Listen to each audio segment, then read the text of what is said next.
अस्सलाम वालेकुम dear student. जैसे कि आज का हमारा जो टॉपिक है वो है स्केलेटल मसल।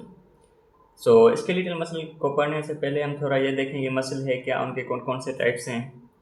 तो हम आ जाते हैं मसल पे। मसल क्या है? So it is a tissue of body having the property of contractility. Body का वो टिश्यू है जिससे कॉन्ट्रैक्टिलिटी की प्रॉपर्टी होती है। So there are two types of muscles. एक स्टीरिएटेड मसल्स होते हैं और एक अनस्टीरिएटेड मसल्स होते हैं। स्टीरिएटेड मसल्स कौन क्या होते हैं? ये वो मसल होते हैं जिसमें जो फाइबर्स होते हैं वो बंडल के फॉर्म में होते हैं, ठीक है, यानी स्टीरिएशंस होती हैं।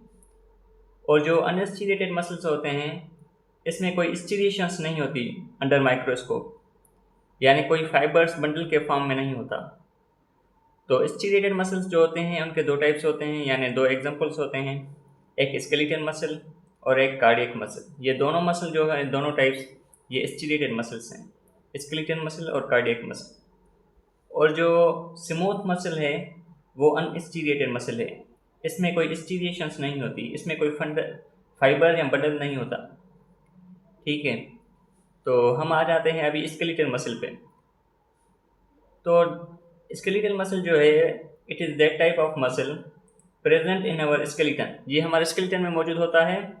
Having appearance, striated appearance and voluntary in function. ये वो मसल होता है जो हमारे स्केलेटन में मौजूद होता है, जिसका अपीयरेंस जो होता है वो स्टीरिएटेड होता है और उसका जो फंक्शन होता है वॉलंटरी फंक्शन होता है। तो दो किस्म के फंक्शंस होते हैं मसल के। कोई भी मसल होता है, किसमें कोई वॉलंटरी होता है, कोई इनवॉलंटरी होता है। वॉलंटरी कौन सा फंक्शन होता है? जो हमारे खुद हाथ में हो, हम खुद फंक्शन करें। और जो इनवॉलंटरी होता है वो मसल खुद परफॉर्म करता है। तो उसके बाद हम आ जाते हैं स्केलेटल मसल फाइबर। ये क्या है? स्केलेटल मसल फाइबर जो है वो स्ट्रक्चरल एंड फंक्शनल यूनिट है स्केलेटल मसल का। It is a structural and functional unit of skeletal muscle known as skeletal muscle fibre. जैसे हम नर्वस सिस्टम में पढ़ेंगे इंशाल्लाह कि neuron is the structural and functional unit of nervous system, ऐसे ही जब किडनी में आएंगे तो nephron is the structural and functional unit of kidney. इसी तरह जो स्केलेटल मसल फाइबर है वो स्ट्रक्चरल एंड फंक्शनल यूनिट है स्केलेटल मसल का। अगर हम इसकी कंपोजिशन पे आएँ तो स्केलेटल मसल फाइबर जो होता है उसको ये बाहर एक प्लाज्मा मेम्ब्रेन जैसी मेम्ब्रेन होती है जिसे हम सार्कोलीमा कहते हैं। ये प्लाज्मा मेम्ब्रेन होती है स्केलेटल मसल फाइबर की। और जैसे सेल में अंदर साइटोप्लाज्म होता है, ऐसे ही जो स्केलेटल मसल फाइबर होता है उसके अंदर एक फ्लूइड होता है जिसे हम सार्कोफ्लूइड कहते हैं। और सार्कोप्लाज्म ये फ्लूइड होता है जो मौजूद होता है स्केलेटल मसल फाइबर में। और जैसे हमने पढ़ा है सेल में एंडोप्लाज्मिक रेटिकुलम होता है, एक नेटवर्क होता है। इसी तरह स्केलेटल मसल फाइबर में सार्कोप्लाज्मिक रेटिकुलम होता है, इससे थोड़ा नेटवर्क टाइप होता है। उसके बाद आ जाता है मायोफाइब्रिल। तो इट इज़ ऐसे हम कह सकते हैं it is a structural unit of myo muscle skeletal muscle fibre. तो स्केलेटल मसल फाइबर जो है उससे जब हम तोड़ेंगे तो उसमें से मायोफाइब्रिल्स निकलते हैं। तो ये हमारा सारा जो था ये थ्योरेटिकल व्यू था, यानी थ्योरी पढ़ी। इसके बाद हम आ जाते हैं diagrammatic view of skeletal muscle. So student, अब हम समझेंगे थोड़ा डायग्रामेटिक व्यू, यानी डायग्रामेटिकली हम समझेंगे थोड़ा जो स्केलेटल मसल है। तो ये अब समझें हमारा स्केलेटल मसल है। स्केलेटल मसल जब इसे हम तोड़ेंगे तो इसमें से स्केलेटल मसल फाइबर निकलेगा, जो हमने पढ़ा था स्ट्रक्चरल एंड फंक्शनल यूनिट था स्केलेटल मसल का, structural and functional unit of skeletal muscle. और जब स्केलेटल मसल फाइबर को हम तोड़ेंगे तो उसमें से मायोफाइब्रस निकलेंगे, ठीक है। तो मायोफाइब्रस कंटेन करते हैं थिक और थिन फिलामेंट्स। जो थिक फिलामेंट्स होते हैं वो 1500 होते हैं और जो थिन फिलामेंट्स होते हैं वो 3000 होते हैं। थिक फिलामेंट और थिन फिलामेंट्स। थिक फिलामेंट्स जो होते हैं उसे हम मायोसिन कहते हैं और जो हमारे थिन फिलामेंट्स होते हैं उसे हम एक्टिन फिलामेंट्स कहते हैं, ठीक है। और जो हमने स्केलेटल मसल फाइबर पढ़ा, जो स्ट्रक्चरल एंड फंक्शनल यूनिट था स्केलेटल मसल का, तो उसकी हमने पढ़ी प्लाज्मा मेम्ब्रेन एक होती है जिसे हम सार्कोलीमा कहते हैं। सपोज करें ये हमारा सारा जो है स्केलेटल मसल फाइबर है, तो इसकी जो ये प्लाज्मा मेम्ब्रेन है आउटर कवरिंग, इसे हम सार्कोलीमा कहते हैं। और इसके अंदर जो फ्लूइड मौजूद है उसे हम सार्कोप्लाज्म कहते हैं।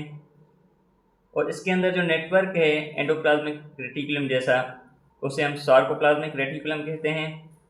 और जब इसे तोड़ेंगे तो इसमें से अदर यूनिट्स निकलेंगे, अदर स्ट्रक्चर्स निकलेंगे स्मॉल, जिसे हम मायोफाइब्रल्स कहते हैं, जो कंबाइन होके स्केलेटल मसल फाइबर को बनाते हैं। और स्केलेटल मसल फाइबर कंबाइन होके आपस में मिलके स्केलेटल मसल बनाते हैं। ठीक है, तो ये हमारा सारा स्केलेटल मसल और मायोफाइब्रल स्केलेटल मसल और स्केलेटल मसल फाइबर पे था।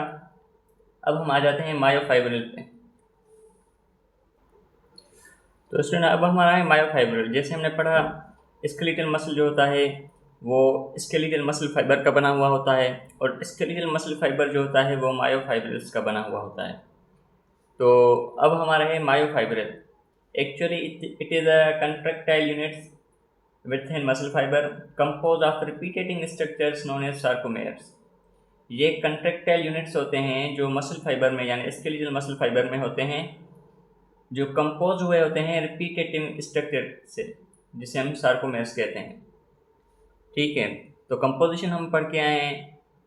1500 उसमें मायोसिन फिलामेंट्स होते हैं जो थिक फिलामेंट्स होते हैं, और 3000 हमारे एक्टिन फिलामेंट्स थिन फिलामेंट्स होते हैं।